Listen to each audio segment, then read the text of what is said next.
ఆ రోజు ఒకసారిగా మీకు ఆయన కుడి భుజం కావచ్చు, ఆయనకి మీరు కుడి భుజం కావచ్చు.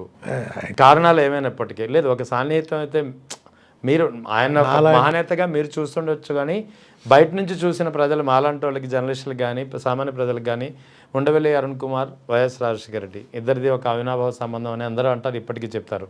అటువంటిది ఒకసారిగా ఆయన లేరని ఇప్పుడు ఒక మంచి హ్యాండ్, ఒక సపోర్ట్ మీరు కోల్పోయినట్టు. సపోర్ట్ అండి అయిపోయింది పొలిటికల్ లైఫ్. తర్వాత నాదేం లేదు పెద్ద ఆయనతోటే.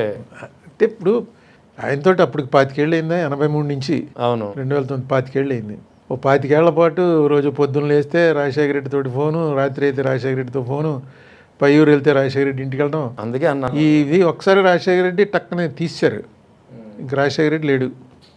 రామచంద్రరావు ఆల్మోస్ట్ ఒక 1.5 years ఒక షెల్లోకి వెళ్ళిపోయాడు ఆయన. అవును ఆయన పాపం అసలు ఎవరైతే బాగున్నా అంతే అంతే ఒక షెల్లోకి వెళ్ళిపోయాడు.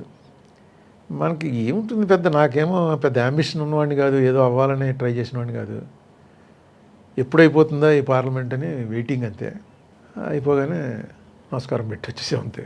రాజశేఖర రెడ్డి డెఫినెట్గా నాకు సంబంధించి కొంతమందికి నచ్చచ్చు, కొంతమందికి నచ్చకపోవచ్చు. నాకు సంబంధించినంత వరకు Rajasekhara Reddy is my mentor, అంతే మై లీడర్. డెఫినెట్గా దానివల్ల ఆయనకి మంచి జరిగిందా చెడు జరిగిందా నాలాంటి వాడిని పెట్టుకోవటం అంటే ఇటు ఇది చెప్పేవాళ్ళు ఉంటారు, అది చెప్పేవాళ్ళు ఉంటారు. సో అంతే ఒక లెవెల్. ఇప్పుడు కొంతమంది అడుగుతుంటే నాకు ఆశ్చర్యం వేస్తుంది అనమాట, రాజశేఖర రెడ్డితో మీకు అంత క్లోజ్ అండి అది అని అంటుంటే, గాంధీ గారు మా ఇంటికి వచ్చారు అలా చెప్పుకుంటూ ఉంటారు మన పూర్వీకులు. అవునవును ఆ లెవెల్లో అంటే రాజశేఖర రెడ్డి మా ఇంటికి, రాజశేఖర రెడ్డి క్లోజ్ అంటే నాలాంటి వాళ్ళు కొన్ని వేల మంది ఉంటారు. పేరెట్టే పిలిచేవాడు అందరు. నేను పేరు మర్చిపోతే నేను వస్తున్నావు అనుకో అడిగేవాడు అని నెమ్మదిగా చెప్పాలన్నమాట. రామా టఫ్ అని కొట్టేవాడు. ఇంకా అతను ఇంప్రెస్ అయ్యి అసలు మనకి చేసిన చీఫ్ మినిస్టర్లు అందరిలో ఒక్కొక్కరికి ఒక్కొక్క క్వాలిటీ ఉంది, కానీ అవతల మనిషిని పూర్తిగా ఒక్క ఇలా భుజం మీద తట్టడంతో పొట్ట మీద కొట్టేవాడు, లేకపోతే ఏంటి పెంచేస్తున్నావు అని. ఎవరన్నా కొంచెం పొట్ట పెంచుకున్నాడు అనుకోండి, ఇలా కొట్టి తగ్గించు అనేవాడు. అది దాన్ని ఏంటంటే ఓనర్షిప్ అనమాట.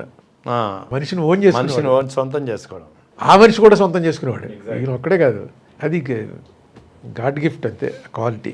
తర్వాత ఎంత చిన్నవాడు చెప్పినా సరే అది వినేవాడు.